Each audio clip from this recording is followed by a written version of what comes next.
65 years today, the Vancouver Canucks have gone down to 4-6-4 at home.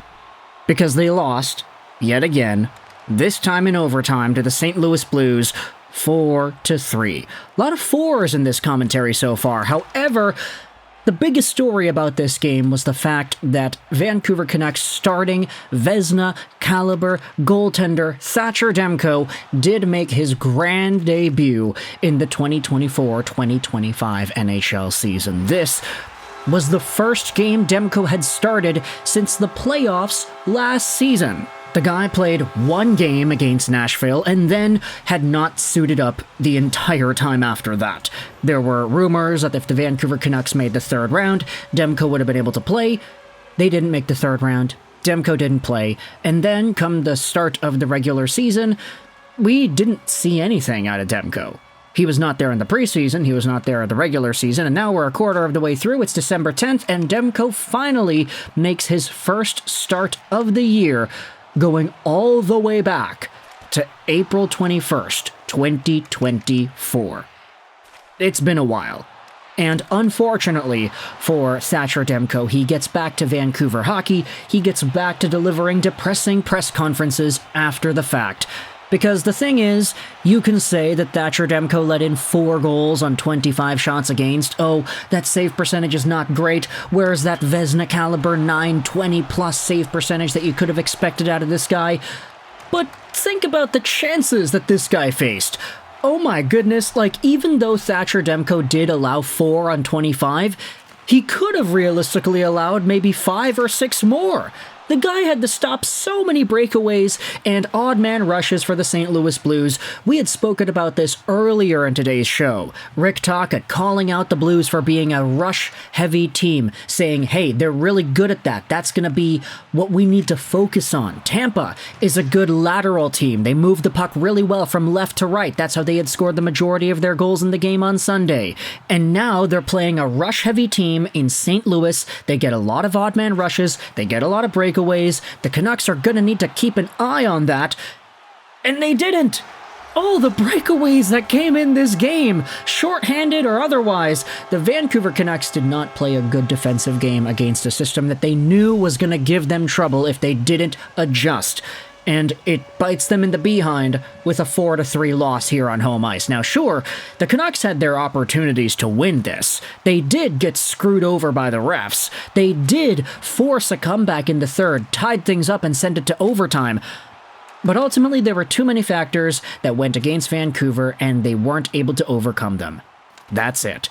If you played this game with the exact same chances 100 times, maybe Vancouver wins like 20 of those games.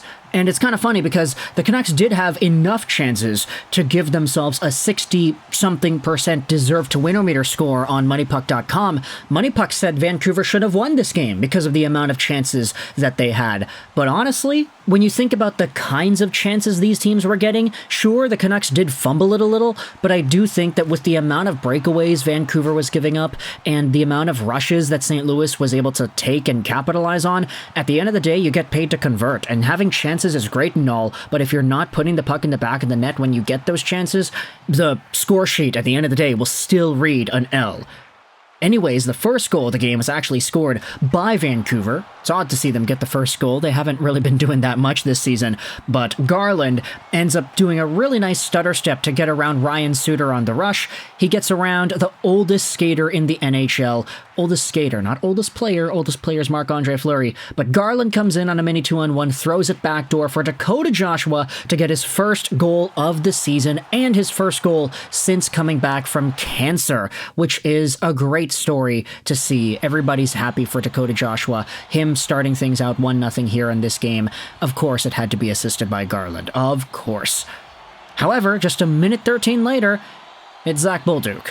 He ends up making it 1-1, and honestly, you can place the blame on Thatcher Demko in this one, because the way the play goes is this. Demko has the puck behind the net, and instead of playing it to one of the Canucks, which, to be fair, the Canucks weren't really giving Demko too many options, Demko throws the puck around the boards. It gets picked up by Holloway on the left side. He slithers down the boards with the puck a little bit and then throws it over to the near hash marks where Zach Bolduc is there. He one-times it by Demko. It's 1-1. All it took was a minute 13 for St. Louis to tie the game after Dakota Joshua made it 1-0. Give it a few minutes later and the Blues start to cook. You had Carson Soucy with a really nice diving poke check to block a clear cross-crease pass back door. That was one of the few plays I thought where Soucy actually looked really strong in this game. And then you had yourselves Brayden Schenn, who almost made it 2-1 with 5 minutes left in the first, who dangled around Thatcher Demco and had a clear goal, but he hit the post on the backhand and the puck stayed out.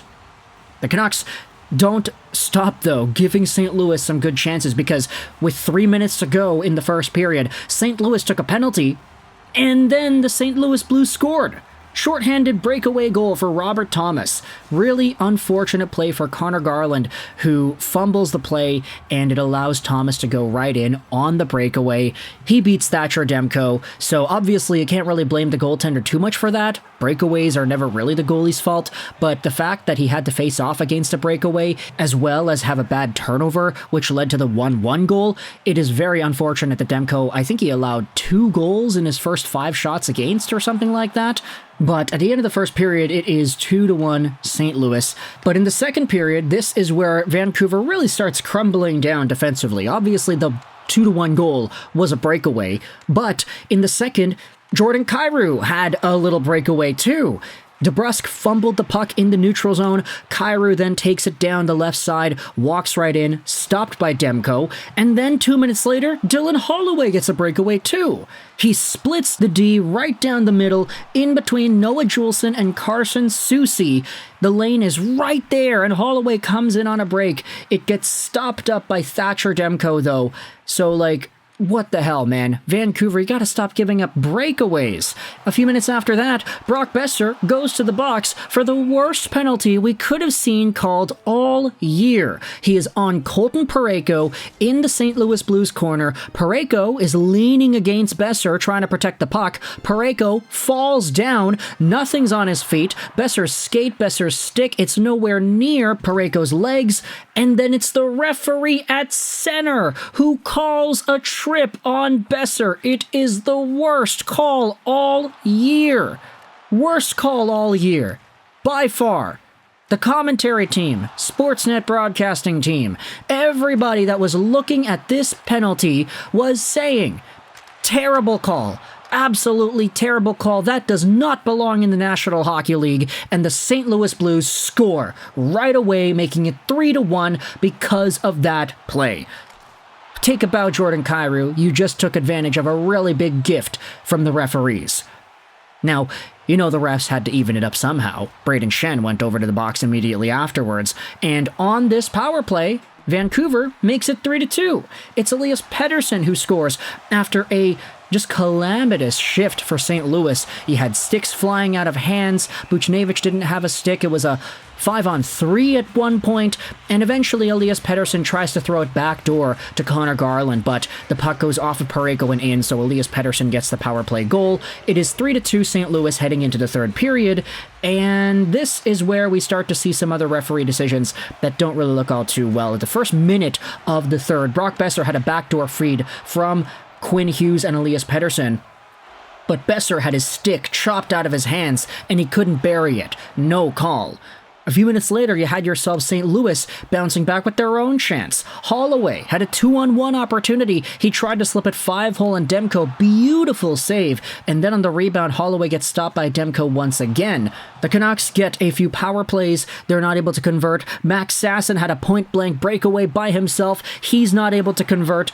Big save by Joel Hoefer, but with a minute 52 to go in the third period, it is Jake DeBrusk. The Canucks have the net empty, 6-on-5, and it's Boeser across to Petey. He tries to get Petey for the 1T, but Petey can't shoot. Petey has to kick it up to his stick. He throws it back out in front to the slot where DeBrusk is in point blank, and he goes top shelf. A beautiful goal to tie the game up 3-3.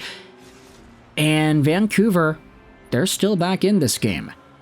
Now, at the end of the third period, you had Kiefer Sherwood and Oscar Sundqvist getting into it. They fought a little bit, and then in the overtime period, hey, guess what? St. Louis takes the puck off the draw.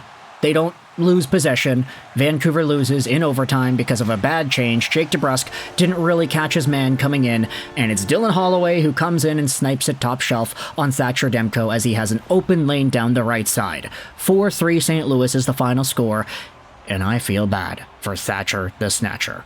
Let me know your thoughts in the comment section below about this game and Thatcher Demco's performance. I actually did think he played pretty alright, it's just the way it ended certainly is not ideal. But for now, thoughts in the comment section. I hope you enjoyed this video.